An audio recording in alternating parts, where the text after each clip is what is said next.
Hey there! Alright, let's talk about conversation 3. In this conversation, we talked about Arniel's experiences going to see concerts. So one of the first phrases that I asked is, who did you go see? But I didn't say it slowly like that. I said, who did you go see? So when we have these words together, the sounds blend together. Did you becomes did ya. So let's try to say it together. Who did ya go see? Now let me hear you say it. All right, very nice. Next, it must have been. This is a great phrase to use if you're not quite sure, if you want to soften your phrase. It must have been about 5 years ago, or it must have been about 9,000 yen. Okay, you can use this phrase to soften what you're going to say or to show that you're not quite sure. Same with it might have been.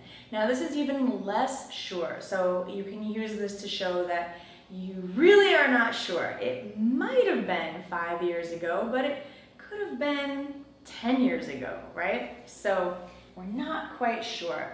Next, here and there. So here and there just means sporadically. So it's a great phrase to use when you're showing that you didn't do something consistently on an ongoing basis. Just here and there.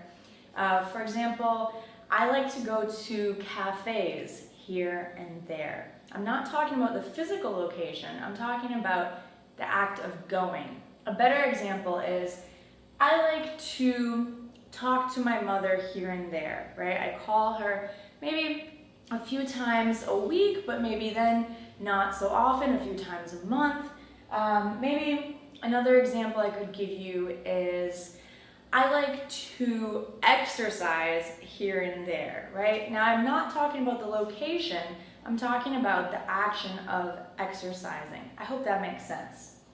The best thing ever. Now, if you want to really emphasize that you enjoyed something, say it was the best thing ever. Emphasis is fun. It shows people that you're passionate about something. They're claiming San Francisco, or SF for short. So when Arniel says that a music group is claiming San Francisco, it means that the group says they're from San Francisco. Claim is an interesting verb because it implies that you don't agree or that there's some doubt in that statement. So when Arniel says the group claims San Francisco, what he's really saying is that he thinks the group is not from San Francisco. Next, I grew up on hip hop. So what is something that you had as part of your life as a child or a teenager? You grew up on that thing. Maybe you grew up on pop music, or you grew up on cereal, or you grew up on traveling.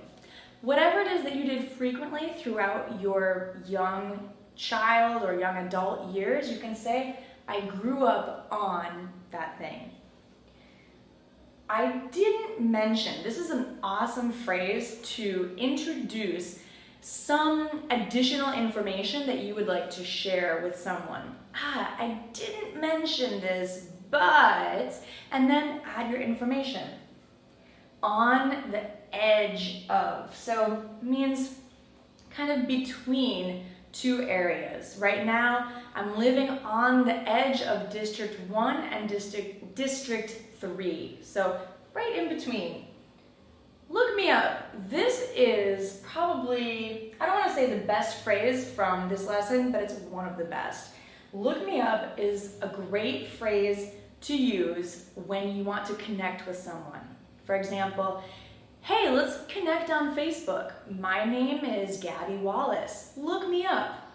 Look me up online. Look me up on Facebook. Look me up on Twitter. Wherever you want people to find you, you can say, look me up. So this is a great way to keep in touch with people.